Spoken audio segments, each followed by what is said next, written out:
Good morning, what is going on? In this video we are going to make a heavy duty pouch for a set of police handcuffs. If you've not subscribed yet, please consider subscribing to my channel. And if you get any value from the video, please give me a like. And if you got anything to add, leave me a comment down below. Let's get started. So, I'm no sewing expert by any means, but in order to make a pouch for these handcuffs, I need to know how big they are. So what I've done is I've laid them down here on my measuring mat and we're gonna get a rough dimension.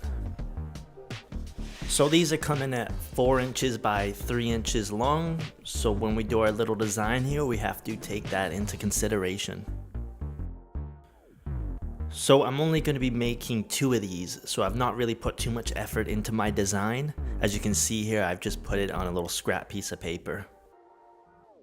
So the material that we're going to use for this project is 1000 denier Cordura Nylon. It's actually one of my favorite materials to use. It's very durable, water resistant-ish, and flexible.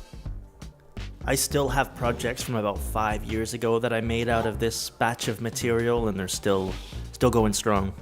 As I said, I'm making 2 of these, so what's going to happen is these 2 long strips of material are going to be folded in half, stitched at the edges, and then wrapped around the handcuffs. So this is just a quick example of what it's going to look like. For any gear nerds out there, these handcuffs are Smith & Wesson Model 100s, but they are the M&P version with the lever lock, double locking system on them. But this method of building a pouch can be used for any gear pretty much, including cell phones and flashlights and whatnot. So this pouch is going to be secured by Velcro. We're going to stitch on the Velcro before we fold the pouch in half so that you don't see the bobbin thread sticking out over the flap. When I stitch pieces of Velcro to gear, what I do is I stitch around the perimeter of it and then I stitch an X into it. And the reason I do that is when you pull the 2 pieces of Velcro apart, the hook and the loop, it creates less of a void between the materials. The thread that I'm using for this project, I believe, is number 70 bonded nylon thread. I think I've had this sitting around for a while, so it's good to use it for something. So the next thing to do is to fold our entire project in half and then stitch around the edge. I'm using a 1/4 inch seam allowance for this. Make sure not to stitch the open edge shut, so you're just going to do 3 sides because we're going to have to be able to turn this entire project inside out. If I was sewing fabric, I'd probably do a 1/2 inch seam allowance, but where I'm using like a heavy duty nylon, I find a 1/4 inch works fine and grabs enough material. But there's not really a solid rule for it. Whenever I'm doing little projects like this, I like to use mini bulldog clips. It just helps to keep everything in place so it doesn't shift on you. Sometimes I use fabric glue, but for this project with the fold, it just makes sense to use bulldog clips. So what I'm doing on this project is I'm just folding in the 2 top corners into like triangles almost. It doesn't take too much extra effort to do, and the finished result just makes your product look a lot better. Might take a couple of minutes to get everything into place, but overall it's worth it. For the pull tab, it's pretty much just a 1 inch wide by 3 inch long piece of nylon folded in half. What we're going to have to do is actually put a little slice in our project and slide it in and then stitch over it. So we're just going to stitch around the perimeter again. When we get to the pull tab, we're going to do a back stitch and double up on it. Wherever there's something that's actually going to bear some load, I like to put extra stitches in it. On the second handcuff pouch I made, I actually forgot to stick this tab into it. As for the seam allowance for this, I don't really have one.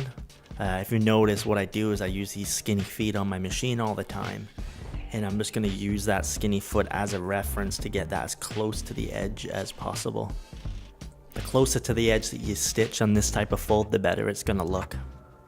So this is what it kind of should look like once you got your stitching in. So as for the open edge, what I'm going to do is I'm just going to take a piece of 1 inch nylon, fold it in half and stitch over it. This part of the gear is going to be taking a lot of wear and tear with the handcuffs going in and out all the time, so it's probably better to have a more heavy duty material at this point.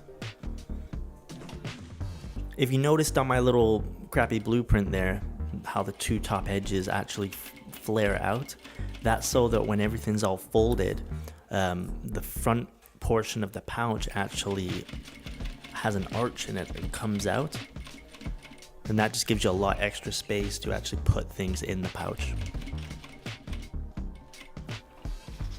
So it's time to install the last piece of Velcro. This piece of Velcro we can do after we've folded everything, because you're not going to be able to see the bobbin thread from outside the pouch. The bobbin thread is just going to show on the inside, which isn't a big deal. It's not going to make the product look crappy or nothing.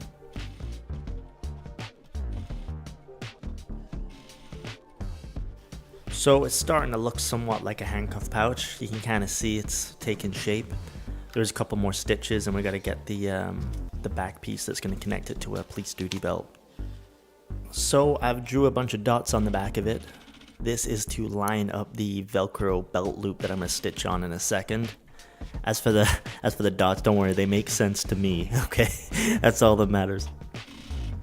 So this Velcro loop that we're stitching on right now is so that you can put this handcuff pouch on the belt without taking all the other duty gear off the belt to put it on, if that makes any sense. So it's time for our last two stitches. So depending on how industrial your machine is, you might have to crank the hand wheel by hand, because there's just so many layers of heavy duty fabric here folded over and folded, and then nylon on top of it, and sometimes if your machine's not equipped for that, it's going to be a little tricky.